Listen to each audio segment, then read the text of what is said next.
C'est un signal divin qui vous apporte espoir, vérité et encouragement céleste chaque jour. Abonnez-vous et aimez la vidéo aujourd'hui. Bien-aimé, ce n'est pas un message ordinaire, et ce n'est pas une heure ordinaire. Il y a une urgence dans l'esprit, une secousse dans le royaume invisible et un appel du ciel pour que vous vous réveilliez, que vous fassiez attention et que vous arrêtiez de traiter cette saison à la légère. C'est une urgence, non pas parce que Dieu a perdu le contrôle, mais parce que le temps avance, que les batailles s'intensifient et que les décisions ont plus de poids que jamais auparavant. Ce que vous ignorez aujourd'hui peut devenir le fardeau sur lequel vous pleurerez demain, et ce à quoi vous obéissez aujourd'hui peut devenir la porte de votre délivrance. Le message est clair, Dieu vous appelle à sortir du retard, de la confusion, du compromis et du sommeil spirituel, car quelque chose de grave se passe autour de votre vie, de votre but, de votre destin et de votre avenir. Public, êtes-vous vraiment conscient de ce que Dieu fait en cette saison? Avez-vous ignoré les avertissements spirituels en attendant des signes visibles? Il y a des moments où le ciel parle doucement, et il y a des moments où le ciel sonne l'alarme. C'est un moment d'alarme. C'est le genre d'heure où la distraction devient dangereuse, où le compromis devient coûteux et où l'hésitation peut empêcher une personne de se tenir à l'écart de la chose même dans laquelle Dieu essaie de la conduire.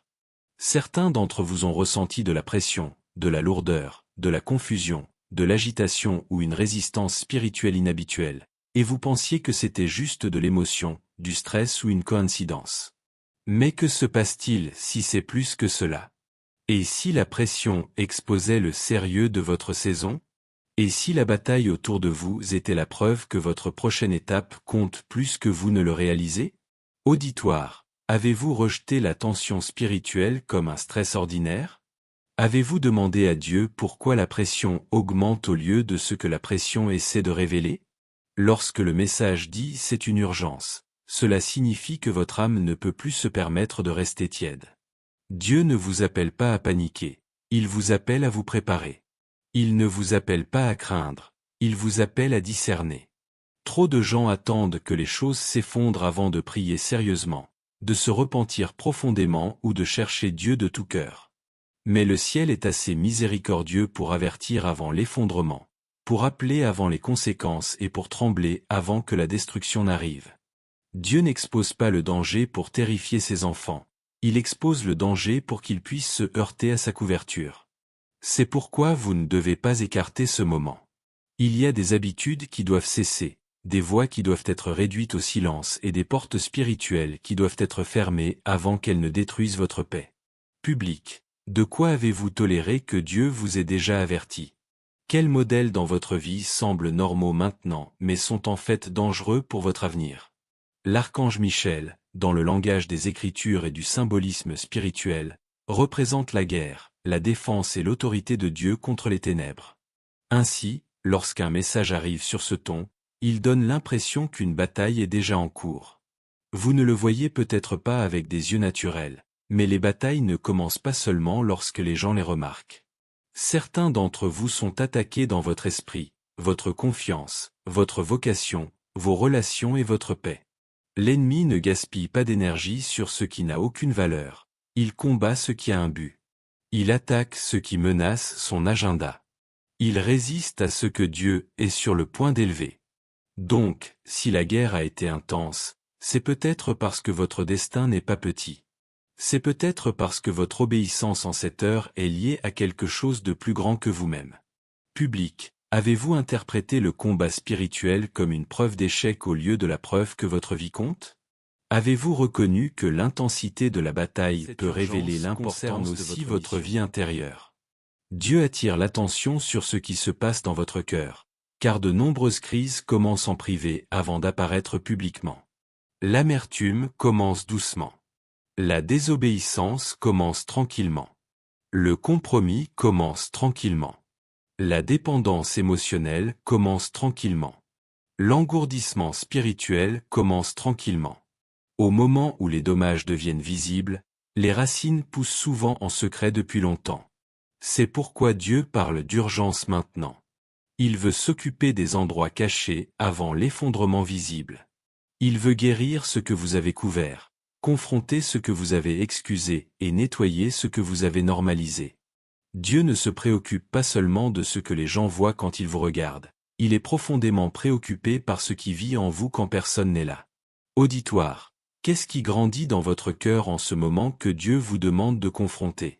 Y a-t-il des blessures cachées, des péchés ou des attitudes que vous continuez à protéger au lieu de vous abandonner? Cette urgence concerne également votre direction. Il y a des gens qui écoutent en ce moment qui se trouvent à la croisée des chemins, retardant les décisions qu'ils savent déjà qu'ils doivent prendre. Certains d'entre vous savent que Dieu vous a dit de quitter certains environnements, de mettre fin à certaines relations, de retourner à la prière, d'entrer dans l'obéissance ou d'arrêter de divertir les choses qui affligent son esprit. Pourtant, vous attendez toujours un signe plus fort, une confirmation plus claire ou un moment plus opportun. Mais l'obéissance différée est toujours la désobéissance, et les urgences spirituelles s'intensifient souvent lorsque les gens continuent de résister à ce que Dieu a déjà dit. Vous ne pouvez pas continuer à demander la paix tout en restant connecté à ce qui dérange votre esprit. Vous ne pouvez pas continuer à demander de la clarté tout en ignorant la vérité. Audience. Quelle décision avez-vous reportée alors que vous savez déjà ce que Dieu a placé sur votre cœur? Attendez-vous un autre signe parce que l'obéissance vous semble trop coûteuse? L'avertissement de Dieu ne concerne pas seulement le danger, c'est aussi une question d'opportunité.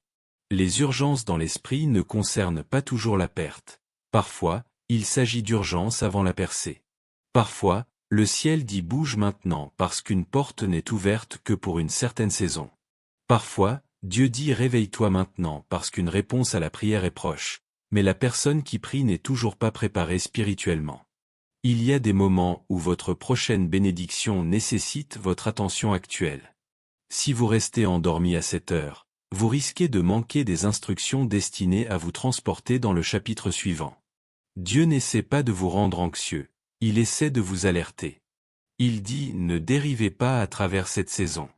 Écoute attentivement. Surveillez attentivement. Priez profondément. Auditoire, si Dieu vous donnait une instruction maintenant pour votre prochaine saison, seriez-vous assez sensible spirituellement pour la reconnaître? Avez-vous demandé des portes ouvertes tout en refusant la discipline requise pour les franchir? Cette urgence s'étend également à vos relations. Tout le monde autour de vous n'est pas assigné à aller là où Dieu vous emmène. Certaines personnes épuisent votre discernement, affaiblissent votre concentration et alimentent la confusion dans votre esprit. Certaines personnes ne viennent pas pour vous aider à grandir, ils viennent pour vous maintenir dans des cycles que Dieu essaie de briser.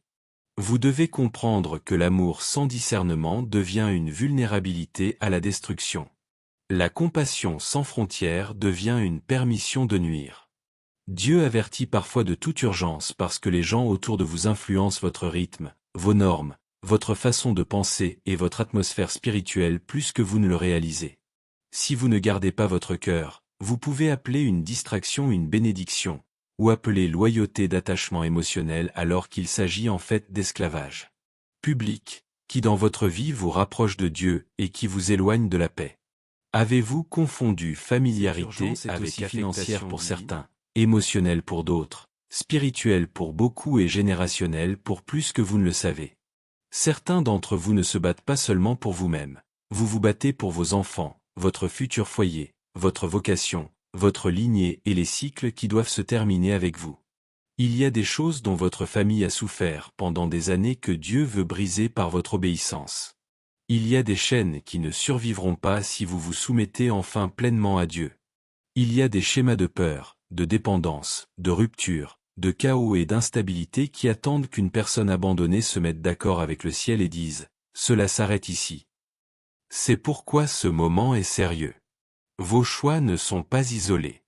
Votre abandon a des conséquences au-delà de votre propre vie publique. Et si votre bataille actuelle ne concernait pas seulement vous? Et si votre obéissance en cette heure pouvait libérer des générations après vous? Ne confondez pas l'urgence avec le rejet. Dieu ne sonne pas l'alarme parce qu'il vous déteste, il la sonne parce qu'il vous aime.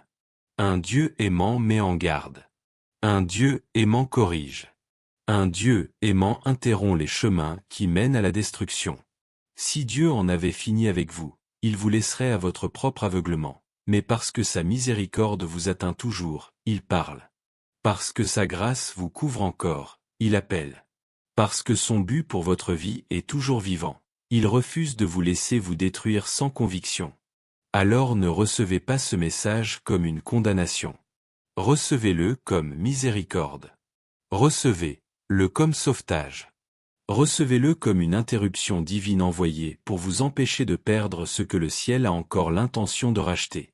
Public. Pouvez-vous reconnaître la correction comme un acte d'amour? Avez-vous fui vos convictions alors que c'était en fait Dieu qui essayait de vous sauver? Il y en a qui écoutent et qui sont fatigués. Vous êtes fatigués dans l'esprit, fatigués dans la prière, fatigués dans l'espoir, fatigués dans l'attente et fatigués dans la bataille. Et parce que vous êtes fatigués, vous êtes devenus vulnérables à des choses que vous auriez autrefois rejetées. La fatigue peut rendre une personne négligente. La douleur peut rendre une personne désespérée. Un retard peut amener une personne à s'installer. C'est pourquoi ce message d'urgence est accompagné à la fois d'avertissement et de force. Dieu voit votre épuisement, mais il ne veut pas que votre lassitude devienne votre perte. Il veut renouveler votre esprit, aiguiser votre vision et vous rappeler que la fatigue ne doit pas devenir la permission d'abandonner la vérité. Même maintenant, le ciel vous appelle à vous lever à nouveau, à prier à nouveau, à faire confiance à nouveau et à garder votre vie à nouveau. Audience. La lassitude vous a-t-elle fait baisser vos standards ou affaiblir votre discernement? Êtes-vous sur le point d'accepter quelque chose de nuisible simplement parce que vous en avez assez d'attendre? Cette urgence est finalement un appel au retour, retour à la prière, retour à la sainteté, retour à la discipline, retour à la parole, retour à la vérité, retour à la crainte du Seigneur et retour à l'endroit où votre esprit est gouverné par Dieu au lieu de par l'émotion. Beaucoup de gens veulent un sauvetage sans repentir, la paix sans abandon et une percée sans obéissance, mais Dieu ne vous appelle pas à un soulagement superficiel. Il vous appelle à un véritable alignement. Il n'est pas intéressé à calmer temporairement vos sentiments pendant que votre âme continue de dériver. Il veut vous établir dans la vérité si profondément que ce qui vous a secoué autrefois ne vous contrôle plus. C'est l'heure de reconstruire votre autel, de garder vos portes et de laisser la voix de Dieu devenir plus forte que le bruit autour de vous. Public. À quoi ressemble concrètement le retour à Dieu pour votre vie en ce moment? Qu'est-ce qui doit changer immédiatement si vous croyez vraiment qu'il s'agit d'une urgence spirituelle? Alors écoutez ce dernier mot avec sérieux. L'urgence est réelle, mais la protection de Dieu l'est aussi.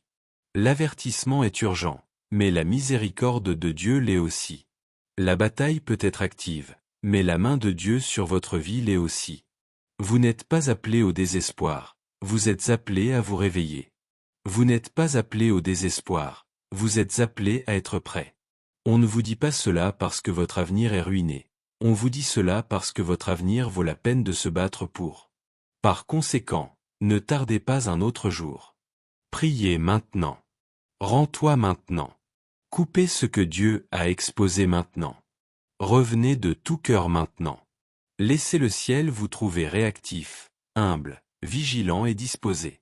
Parce que quand Dieu dit c'est une urgence, les sages ne se moquent pas de l'avertissement, ils bougent. Public, répondrez-vous à l'avertissement de Dieu par une obéissance immédiate, ou attendrez-vous que les conséquences deviennent douloureuses? Si c'était le moment où le ciel essayait de vous sauver, répondrais-tu aujourd'hui?